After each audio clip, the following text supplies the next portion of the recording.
I have a question to ask both of you, if you don't mind, because you got to help me out with this.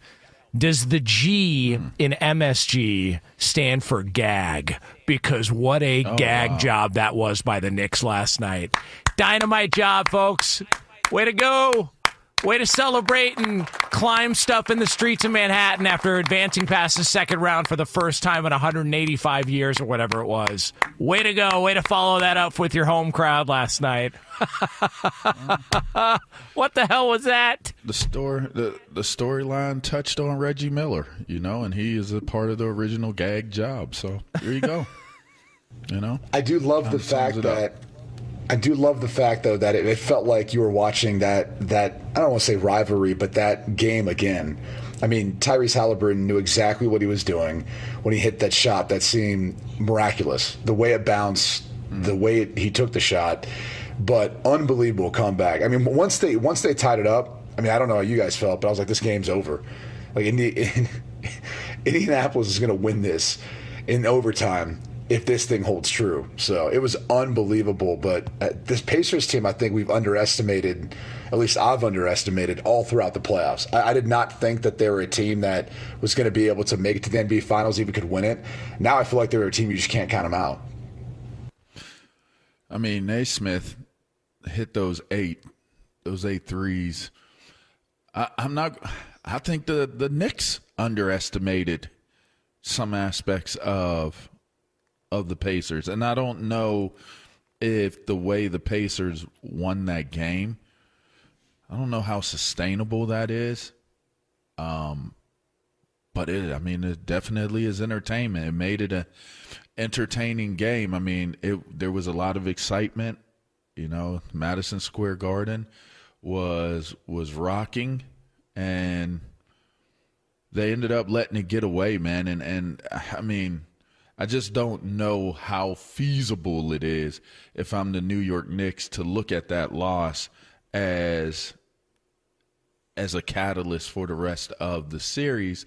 But if I'm the Indiana Pacers, how are they viewing the game? Like, I think this is one of those games where it's like, okay, you got out of the first game and you won that first game in a hostile environment, and you overcame improbable type of odds. I mean, being down as far as they were, to be able to climb back into the game, which now again goes back to the whole conversation of live by the deep ball, die by the deep ball.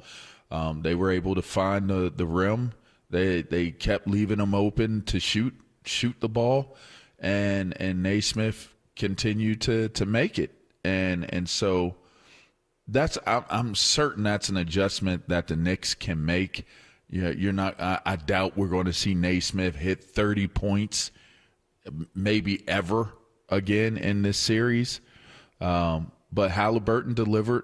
He delivered what he has generally delivered, and was able to send the game into overtime, and they were able to win the game. But I do not think they were the better team in the game, and so it'll be interesting to see how the series continues to unfold, because again, that could be considered to be one of those demoralizing victories or demoralizing losses to the New York Knicks. But in game one, it shouldn't be a demoralizing victory, because if I'm the Knicks, if I'm the coach, I'm walking away from it. I'm saying we clearly were the better team, and some lapses in judgment in terms of maybe how they played defense.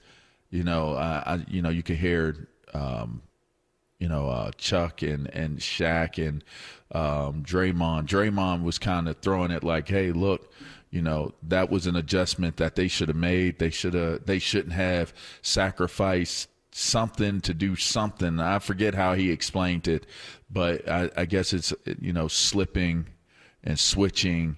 They weren't switching or slipping the picks that were taking place to free Naismith up. So, I don't know. I think those are adjustments that they can make and maybe make it a better game, a better series moving forward. You're not alarmed by how they lost that game moving forward? I mean, Shaq was making the point when Naismith hit 2 and then 3 and then 4, it was like, okay, well, at some point somebody's going to have to address that. They missed free throws down the stretch. Their defense completely fell apart late, and Tibbs is a defensive guy. Like, I looked at last night's game, and I'm like, that might have been the series. I swear to God, that might have been. They just You're lost. already throwing in the towel? They just lost home court on an all-time collapse.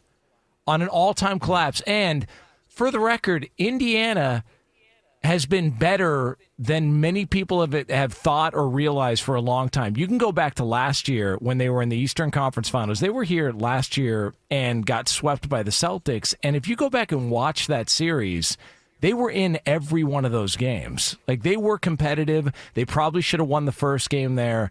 This is a really good team. They're really deep. They're much deeper than the Knicks are. They're the Eastern Conference equivalent, I think, of the OKC Thunder. I don't think they're as good, but last night was problematic for the Knicks, if it's me. I think the irony to this team is they remind me a little bit of the 2004 team, which was the last time they won an Eastern Conference Finals game, if you think about that. But obviously Haliburton fits the bill of what Reggie Miller was as a shooting guard. And then you kind of look through some of the other pieces they had on that team. Steven Jackson, I don't know if you want to compare him to Neesmith or someone else, Jermaine O'Neal, you could maybe compare to some of those. But it's like the pieces of this team seem to match up somewhat similarly back to that team 21 years ago and the way they were able to play. So I look at it and just say it's weird how history tends to repeat itself, but you couldn't have found a better player, at least this early in his career, in Tyrese Haliburton, who's kind of fit that bill of what Reggie Miller was to the Indiana Pacers, at least as a three-point shooter. By the way, when he made that shot and turned around and did the choking gesture, he turned and pointed. Was Spike Lee at the game last night? Do you think he was pointing at Reggie because Reggie Miller was calling the game? Okay, because it looked like he pointed more, not towards the middle of the court where Reggie would have been, but more like to another spot on the court. It looked like he was pointing to more where Spike Lee would have been. Yeah, he was. I guess Spike Lee definitely would have been there, though. That's what I'm saying. Is it didn't initially? It looked like he kind of looked over at Reggie, but then he pointed more like off the side on where like a guy like Spike Lee would be sitting on the court side. So Haliburton actually spoke afterwards about the gesture. I was not familiar with the term aura farming, but apparently that's a thing. Let's take a listen. I wasn't like plotting on it or anything. Everybody wanted me to do it like last year at some different point, but it's just got to feel right. And it felt right at the time. If I would have known it was a 2, I would not have done it. So I think I might have wasted it.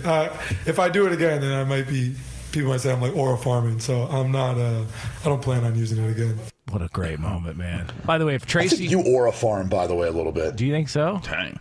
You definitely try to, as some of the takes, which I don't know how the proclamation you just made about the Indiana Pacers after that win, how that's not a pick. I mean, you've basically already said what the rest of the series is going to be.